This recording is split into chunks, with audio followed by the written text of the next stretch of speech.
Hey, it's Olivia-Savannah here from Olivia's Catastrophe, and I'm here to give you the reading vlog of October, week 2.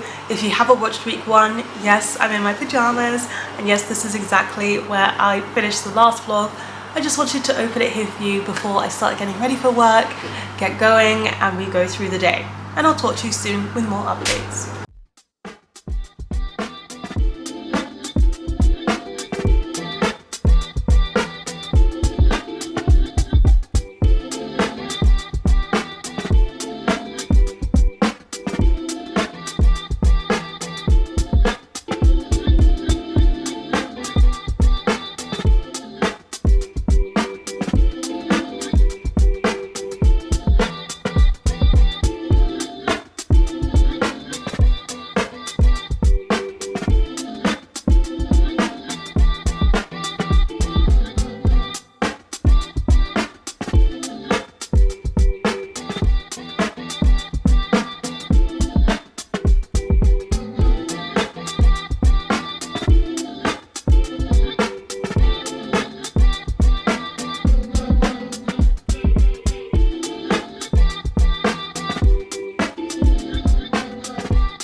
So I thought it was high time I came on here and did a bit of an update on what I've been doing and reading. So first of all, the first thing you will have seen is that there was a virtual Olivier Blake event, which I was like hosting for work, and this was kind of an exclusive one, so it wasn't open to the public, but it went really well.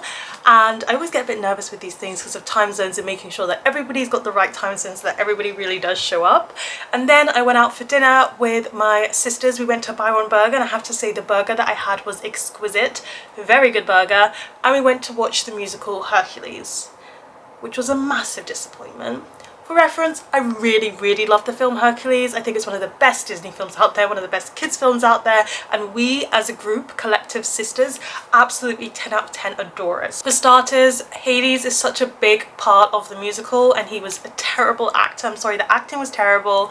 He didn't have any magic in this. There were no fates, which it's just something iconic in the, you know, film. I knew it was going to be difficult for them to do Pegasus. Pegasus didn't exist at all in this. What else can I say? Just everything was really stale. Our Phil couldn't sing in the slightest. Our Hercules could sing, but there was something about his acting that just made me realize that he was acting and like reading and like reciting lines.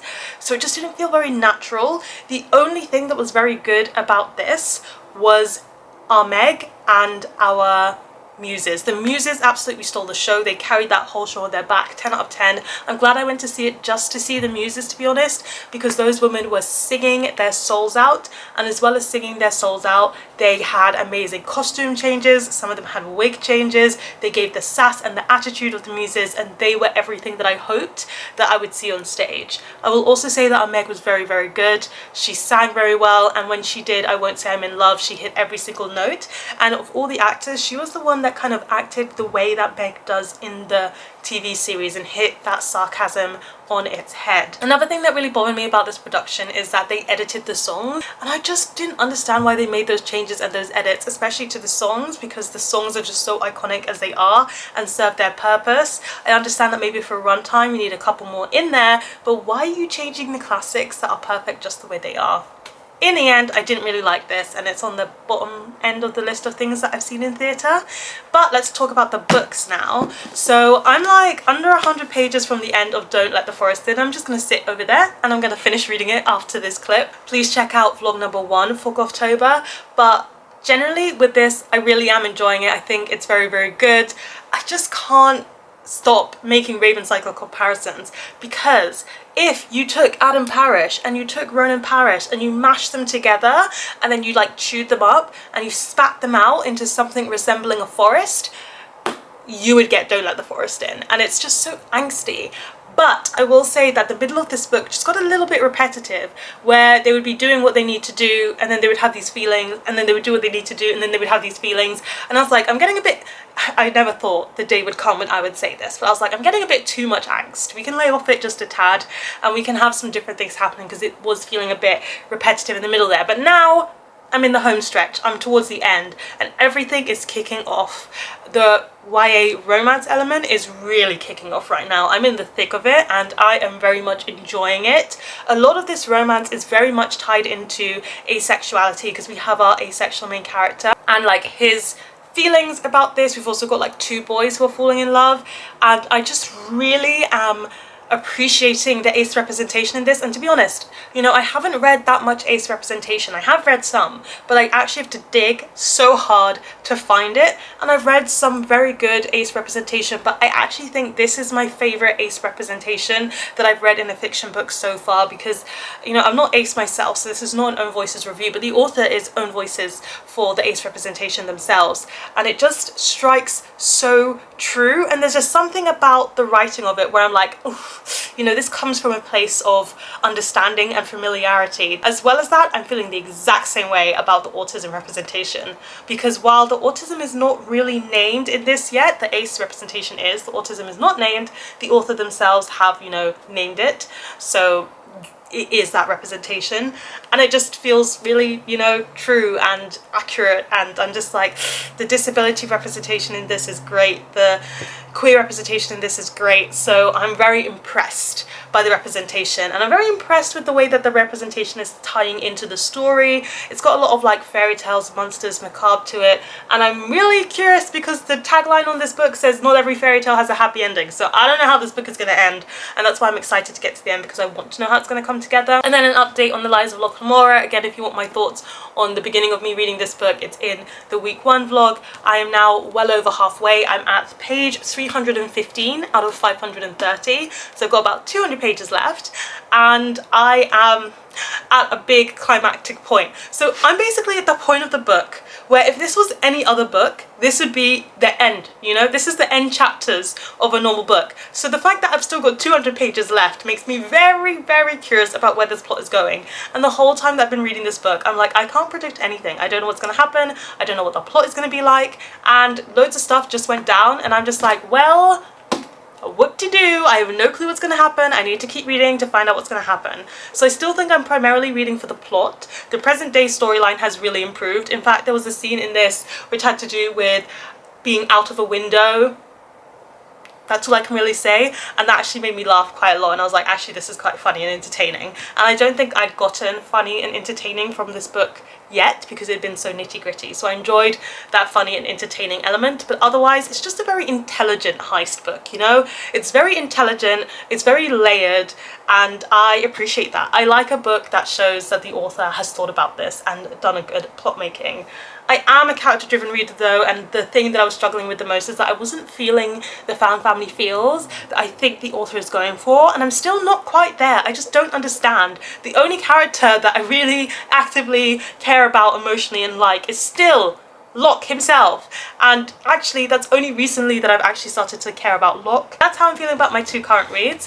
I've also started annotating my books again, which is really fun for me, and I'm only going to be doing it with books that I think I'm going to keep. So if you wanted a reference for what that looks like, it means I've been annotating this one quite a lot, but I haven't touched or annotated The Lives of Locke and Lamora at all, because, you know, jury's still out. It does slow me down. I don't use a ruler. I don't tab where I annotate. I think it's more so that if I reread it, it can be a pleasant surprise. If I lend the book out to one of my sisters or my best friend, because they're the only people I lend out to, then they can pleasantly stumble on it. Or even if in the end I do give away the book, you know, sometimes it's cute when you find somebody else's annotations. So that's where I'm at with the books, and I've just had like a day at home where I've been filming and content creating and editing, so that's what I've been doing this Saturday. But it's time for the advent calendar.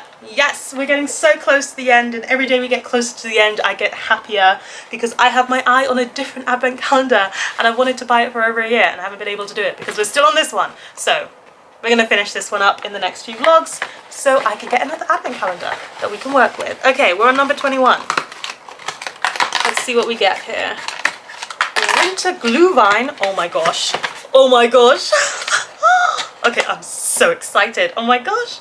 A booze-free alternative to a festive classic. Limited edition. Winter Glühwein. You know what? Actually, they call it Glühwein. They don't call it, what's it in English? Mulled wine. Yeah, in English it's mulled wine. So I'm surprised it says Winter Glühwein on there, not mulled wine. Okay. On the back it says, be transported to one of Germany's renowned Christmas markets.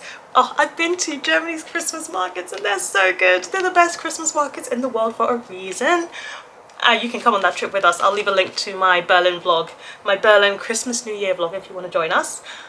To the renowned Christmas markets with our take on Glühwein, the ultimate festive bevy. Packed to the brim with the warming fruit and spice flavours synonymous with mulled wine, this booze-free alternative is perfect for getting into the festive spirit any time of day or any month, even if that month is October. I'm so excited because I actually really love Glühwein. I love it when it's white, I love it when it's red, and I just think it's one of those really Christmassy flavours. I'm a big Christmas girl, and so when Christmas comes around, like having a Glühwein is really opening the season for me. And it's not this season, but I'm just actually excited to have those like dark, fruity, heartwarming flavours in a tea. I'm just so curious to what this could turn out like. But yeah, let's finish reading my book and maybe drink some tea this evening as well. Oh, and on the watching front, I'm watching Attack on Titan season 2, and Dom can attest to this, that I guessed one of the twists. Attack on Titan is full of twists, by the way, so it's not spoilers that there's a twist, but I guessed a big twist that most people don't guess, so I'm feeling pretty fly. Friends, I just finished reading Don't Let the Forest In, and oh my goodness, that was such an easy 5-star read. I absolutely loved it. I don't think I can tell you much more than what I told you, but I honestly don't know what's happening. I feel like everything that I'm reading and watching at the moment, I predict the outcome before we get to the outcome. So I definitely predicted the outcome in this, but I don't think having predicted a key moment actually decreased my reading enjoyment of this book at all. I still had a really good time, and I liked I liked the climactic moment, I liked where it ended, I liked the writing in all of these moments, I underlined so many more things, and one of my last annotations was literally screaming right now. That was my last annotation that I did.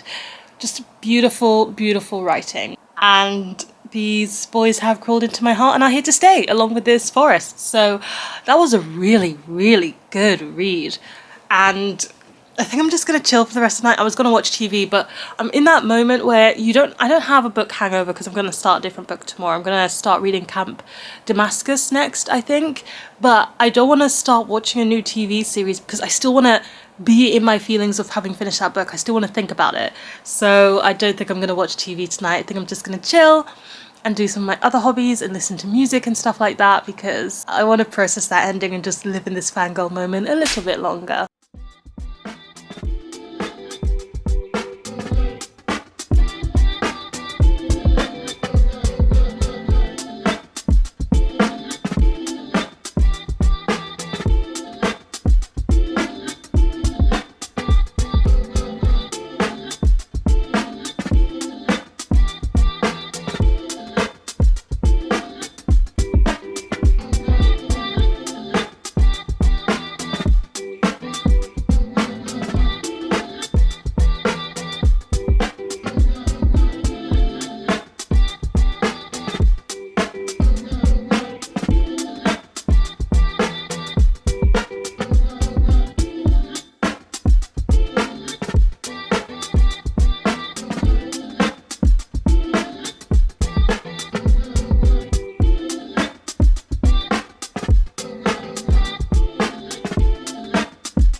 Alright, we are here because I felt like standing up. I've been sitting down working all day and I'm going to give you a little bit of an update on what's been happening. So on Sunday I was working instead of enjoying my weekend, and I was working at Oxford Crips in Oxford, so I took the train up and we did a horror influencer event in the Oxford Crips, which is the perfect venue for a horror influencer event.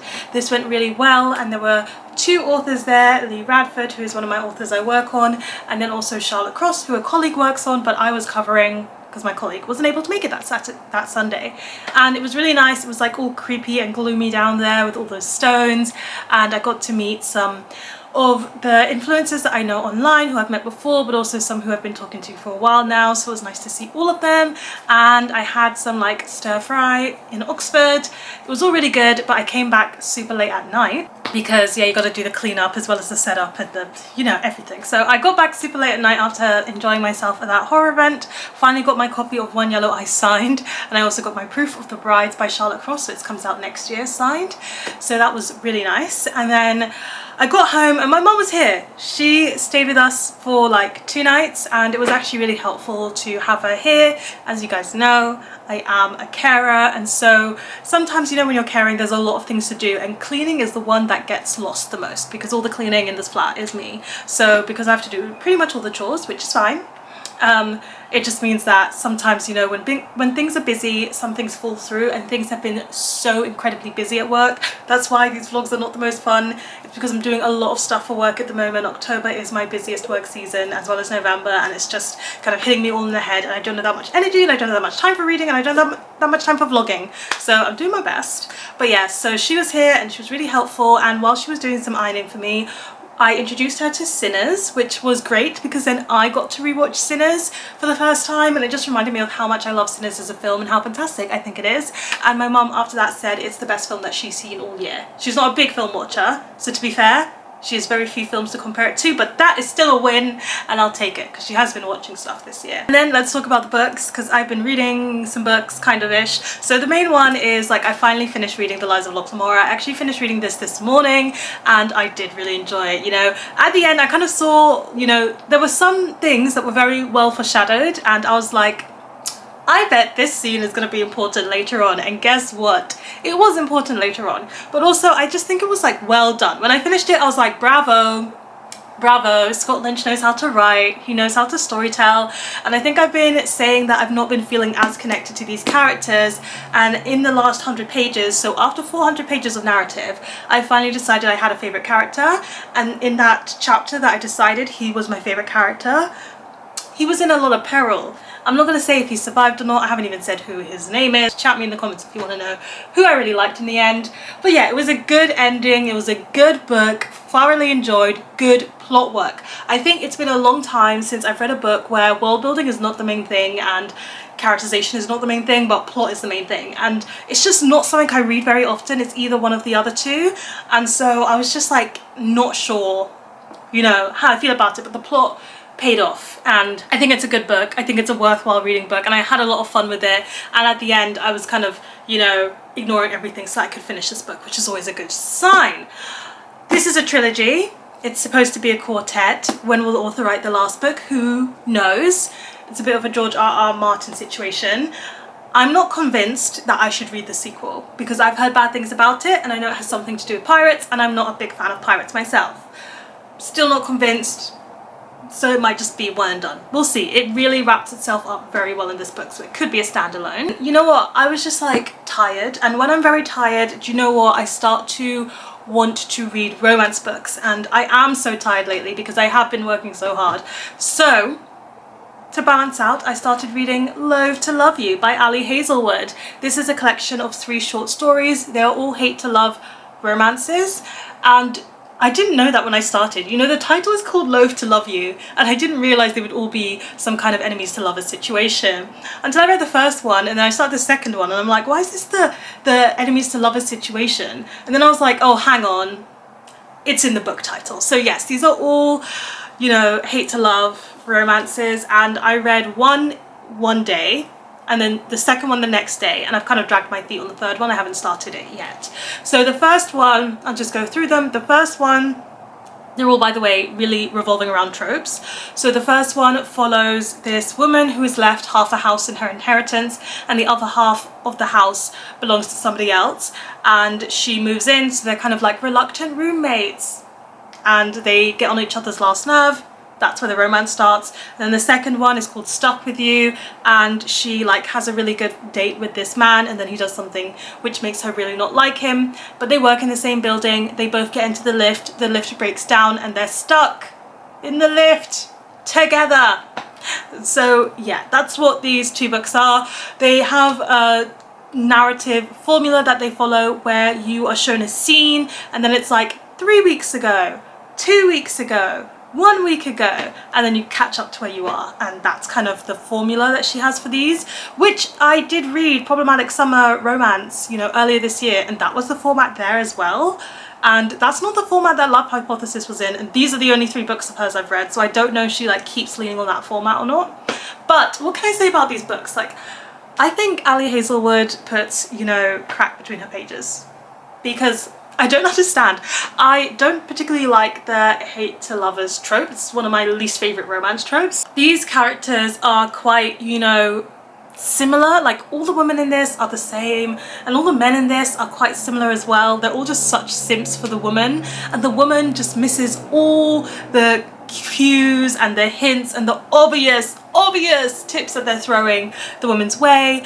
And then it's all like, I'm a teeny tiny little dainty woman, and I'm a big giant huge man, huge to the point of ridiculousness. Some of the descriptions, I just visualized them and I'm like, nobody, these are outrageous. So it is falling into all of those stereotypes, and it's all these things I don't particularly like. And particularly the second book, there's such a cringe moment that I was like, and I don't ship it. I can't ship it after the level of cringe you've made me experience with them. So there's just so much that turns me off with this book, and I'm like rolling my eyes and I think it's ridiculous.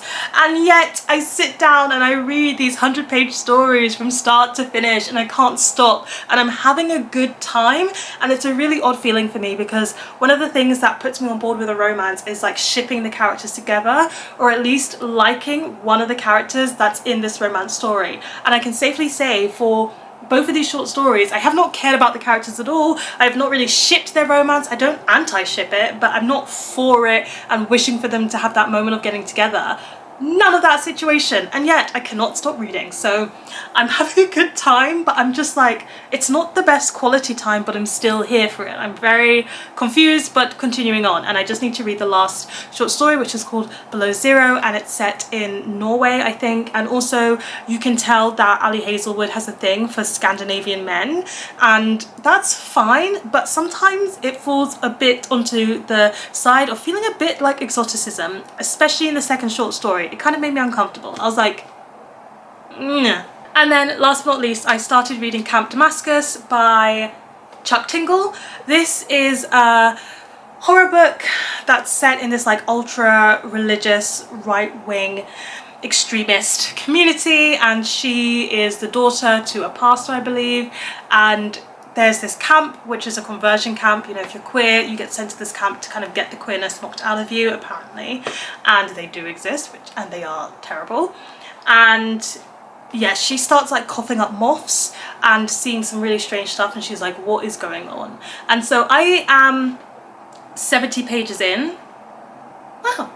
I'm a third of the way through. So I'm a third of the way through, and I still don't really have any idea of what's happening in a good way. Like, things are happening and unfurling, and I'm like, there is something sinister going on here. There is something very off about this town, and there's something very strange about how everybody's reacting to the really, you know, not normal things that she's experiencing. And I have some theories around the conversion camp and, you know, her relationship to it and her family's relationship to it, but I still need to read further to figure it all out. But it's off to a very, very good start, and that is why I'm going to leave you with the reading in this vlog and the life updates. But do you know what we haven't done? We haven't tried this winter glühwein tea, so let's do that now. The whole time that I've been talking to you, this tea has been brewing, and it smells, oh my gosh, it smells like glühwein.